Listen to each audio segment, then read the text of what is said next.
Hello student. अब आप इस चौथे वीडियो में ध्यान से देखेंगे। मैं पढ़ रही हूँ। पापी ने मंदिर में घुसकर किया अनर्थ बड़ा भारी, कलुषित कर दी है मंदिर की चिरकालिक सुचिता सारी। ऐ क्या तेरा कलुष बड़ा है देवी की गरिमा से भी, किसी बात में हूँ मैं आगे माता की महिमा के भी। वो यहाँ पे आप इसका अर्थ देखिए। कलुषित मीन्स दूषित होना, अनर्थ मीन्स पाप, और सुचिता मीन्स पवित्रता। यहाँ पे ये कवि कहना चाहता है कि भक्तों ने कहा, भक्त कहते ना, कि इस पापी ने मंदिर में घुस करके बहुत बड़ा एक अनर्थ कर दिया है। पापी ने मंदिर बताए बहुत बड़ा एक अनर्थ मीन्स बहुत बड़ा पाप कर दिया है। उसने मंदिर की लंबे समय, चिरकालिक है ना, लंबे समय से चली आ रही सुचिता मीन्स पवित्रता को नष्ट कर दिया है। उन भक्तों की विचार सुनकर सुखिया का जो पिता है ना, वो ऐसा सोचने लगता है कि क्या अछूत होना मेरा पाप है जिसे देवी की महिमा भी दूर नहीं कर सकती है। ऐसा सोचता है कि अछूत होना इतना बड़ा पाप है कि उसकी देवी के अंदर जो पावर है उसे भी वो दूर नहीं कर पा रही है। वह अपने किसी बात से मैं हूँ आगे बोले, वह अपने इस अछूत भाव को देवी की महिमा से भी बढ़कर मानने का विचार करने लगता है कि वो देवी की महिमा से भी बढ़कर के अछूत होना है, ऐसा वो विचार करता है। अब आप एक बार इसको ध्यान से सुनिए। भक्तों ने कहा कि इस अछूत मंदिर में प्रवेश करके बड़ा भारी अनर्थ किया है। उसने मंदिर की लंबे समय से चली आ रही पवित्रता को नष्ट कर दिया है। उन भक्तों के विचार सुनकर सुखिया का जो पिता है ऐसा सोचने लगता है कि उसका अछूत होना एक पाप है जिसे देवी की महिमा भी दूर नहीं कर पा रही है। वह अपने इस अछूत भाव को देवी की महिमा से भी बड़ा समझने लगता है कि देवी के अंदर भी उतनी ताकत नहीं है कि इस अछूत को, इस जो भेदभाव पड़ा है अछूत और छुआछूत का, उसको वो दूर कर पाए। माँ के भक्त हुए तुम कैसे करके यह विचार खोटा, माँ के सम्मुख ही माँ का तुम गौरव करते हो छोटा। कुछ न सुना भक्तों ने झट से मुझे घेर कर पकड़ लिया, मार मार कर मुक्के घूंसे धम से नीचे गिरा दिया।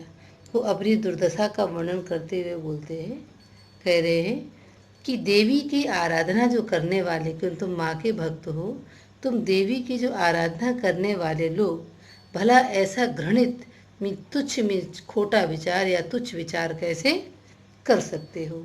जो मानव मात्र देवी की सम्मुखी माँ का तुम गौरव का अपमान कर रहे हो। मानव मात्र में जाति का अंतर बताकर तुम देवी की संरचना में उसकी स्थापना का भी अपमान कर रहे हो। इतनी सारी बातें कहने के बाद भी उन भक्तों ने कुछ भी सुखिया के पिता की बात नहीं सुनी और उसे घेर करके पकड़ लेते हैं और क्या करते हैं, मुक्के मार करके, घूंसे मार करके उच्च वर्ग के लोग उसे धम्म से नीचे गिरा कर देते हैं। मुक्के घूसे मीन्स हाथापाई, सम्मुख भी सामने, खोटा मीन्स तुच्छ। अब इसको एक बार ध्यान से सुनिए। देवी की आराधना करने वाले लोग भला ऐसा घृणित विचार कैसे कर सकते हैं। मानव मात्र में जाति का अंतर बताकर देवी की संरचना का आप अपमान कर रहे हैं, उसके सम्मान को दूषित करते हैं, परंतु उसके तर्क को, मतलब उसकी बात को किसी भी उच्च वर्ग के साधकों ने नहीं सुना और उस निम्न वर्गीय पिता को घेर लेते हैं, उसके साथ हाथापाई करते हैं और उसको जमीन में धम्म से गिरा देते हैं। मेरे हाथों से प्रसाद भी बिखर गया हा सबका सब, हाय अभागी बेटी तुझ तक कैसे पहुंच सके यह अब। न्यायालय ले गए मुझे वे 7 दिवस का दंड विधान, मुझको हुआ था मुझसे देवी का महान अपमान। अब वो ये अपने मन की वेदना को दर्शा रहा है। अब देखिए, दंड विधान में सजा देने का एक नियम, एक तरीका। वो ऐसा बोल रहा है कि उसके हाथापाई होने से उसके हाथों से देवी का प्रसाद भी बिखर जाता है पूरा का पूरा। और वो सोच रहा है कि हे अभागी बेटी, हे दुर्भाग्यवश, मैं ये सारी चीज़ें आप तक कैसे पहुंचाऊं, क्योंकि जो उच्च वर्ग के भक्तगण थे उसे वो न्यायालय ले जाते हैं और उसे 7 दिन का सदा मिल जाती है। मुझको हुआ था मुझसे, मतलब बोलते हैं कि मुझसे देवी का अपमान, बहुत बड़ा अपमान हुआ है, इसलिए मुझे 7 दिन का कारावास हुआ है। अब आप इसको ध्यान से एक बार फिर से पूरी व्याख्या सुनेंगे। सुखिया के पिता के हाथों से देवी का प्रसाद बिखर जाता है, धक्का मुक्की में, मारपीट में। वह मन ही मन यह सोचकर पश्चाताप करने लगते हैं कि देवी का प्रसाद प्राप्त करके भी वह उसे बेटी तक नहीं पहुंचा पा रहे। बोले कि मैं कैसे पहुंचाऊं, ये दुर्भाग्यवश बहुत है। भक्त गण उसे न्यायालय तक ले जाते हैं और वहां पर 7 दिनों का कारावास हो जाता है। उनको दंड मिल जाता है, क्योंकि उनके द्वारा देवी की पवित्रता भंग करने का अपमान हुआ था। मैंने स्वीकृत किया दंड, वह शीश झुकाकर चुप ही रह। उस असीम अभियोग दोष का क्या उत्तर देता, क्या कह। 7 रोज ही रहा जेल में, या कि वहाँ सदियाँ बीती। अविश्रांत बरसा करके भी आंखें तनिक नहीं रीती। अब आप ध्यान से सुनिए। देखिए, स्वीकृत में स्वीकार कर लेना, अभियोग में आरोप जो उस पर लगाए गए, अविश्रांत में बिना रुके हुए लगातार चीज़ें हैं। अब सुखिया के जब उसको 7 दिन का अब दंड मिलता है तो वो क्या करता है, उसके द्वारा जो मंदिर की पवित्रता भंग होती है, अशुद्ध हो जाती है, वो उसे स्वीकार कर लेता है और 7 दिन का दंड भी स्वीकार कर लेता है, सिर झुका करके। उस असीम अभियोग, मतलब वो कुछ भी उसका उत्तर नहीं देता है, सिर झुकाए खड़ा रहता है और कोई भी उत्तर देना उसे संभव नहीं लगता है। अब वो 7 रोज ही रहा है, मतलब 7 रोज वो जेल में रहता है, लेकिन ऐसा लगता है कि उसने वहाँ 7 सदियाँ बिता दी थी। क्यों उसे अपनी बेटी की बहुत ही चिंता हो रही थी। अविश्रांत बरसा करके भी, मतलब लगातार उसकी आँखों से अश्रु, आँखों से आंसू की लड़ी में आंसू लगातार बहते रहे। इस तरह से वो वहाँ पर दुखी होता रहा, तनिक भी उसकी आंखें रिक्त नहीं होती हैं। अब ध्यान से सुनिए।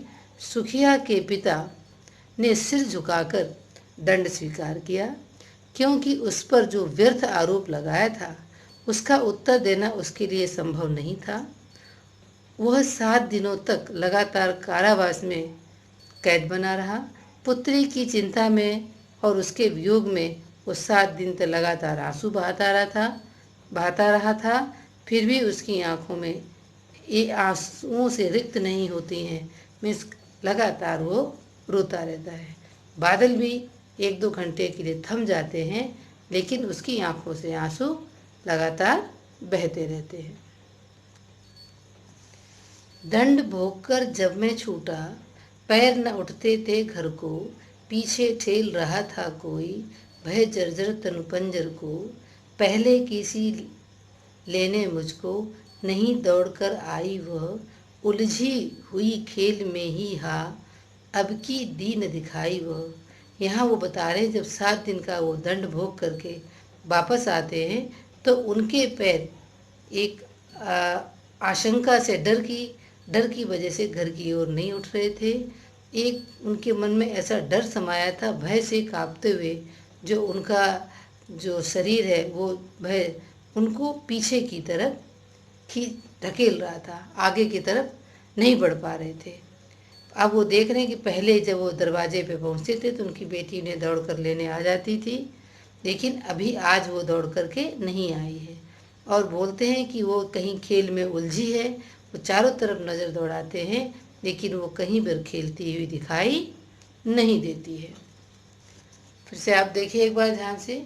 इन पंक्तियों में कवि कहते हैं कि 7 दिनों का कारावास पूर्ण होने पर जब सुखिया के पिता जेल से आते हैं तो उनके पैर घर की ओर नहीं उठ रहे हैं, क्योंकि रह रहकर किसी अज्ञात भय की आशंका से उनका मन कांप उठता है।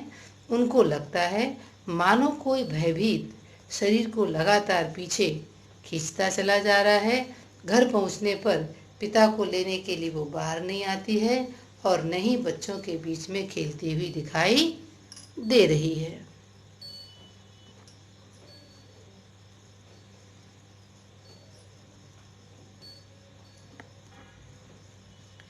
उसे देखने मरघट को ही गया दौड़ता हुआ वहाँ, मेरे परिचित बंधु प्रथम ही फूंक चुके थे उसे जहाँ, बुझी पड़ी थी चिता वहाँ पर, छाती धधक उठी मेरी, हाय फूल सी कोमल बच्ची, हुई राख की थी ढेरी। अब वो वहाँ अपनी मन की वेदना दिखा रहे हैं कि जब उन्हें अपनी बेटी ना बाहर दिखती है ना अंदर दिखती, तो वो क्या हुआ, अज्ञात डर से शमशान घाट की तरफ दौड़ते हुए चले जाते हैं। तब देखते हैं कि जो उनके मेरे परिचित, उनके जो परिचित होते हैं, रिश्तेदार होते हैं, वो उनके आने से पहले ही उसको फूंक चुके, मीन्स उसका अंतिम संस्कार कर चुके हैं। उनकी बेटी बुझी पड़ी थी, मतलब चिता की राख में बुझी पड़ी थी।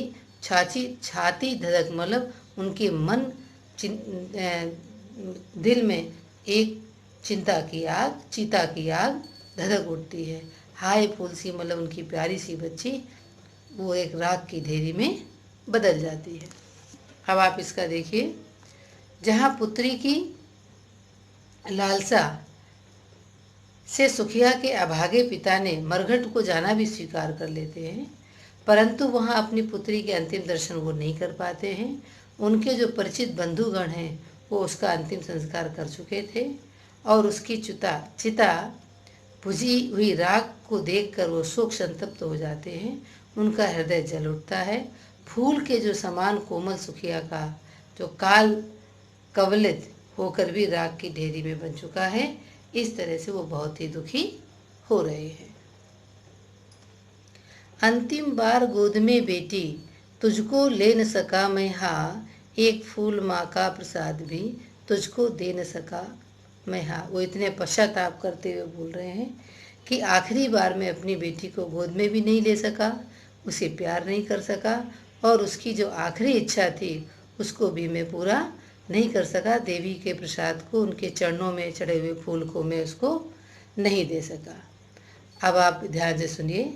वह उसे आखिरी बार गोद में भी नहीं ले पाते हैं, न ही उसे देवी का चरणों का प्रसाद रूपी एक फूल उसको दे पाते हैं। इसी पश्चाताप के रूप में ये कथा जो है कि परिणित अछूतों के साथ समाज में जो अन्यायपूर्ण अत्याचार का मार्मिक दर्शन कराती है हमको। Thank you. आशा है कि आपको ये पूरा पाठ अच्छे से समझ आ गया होगा।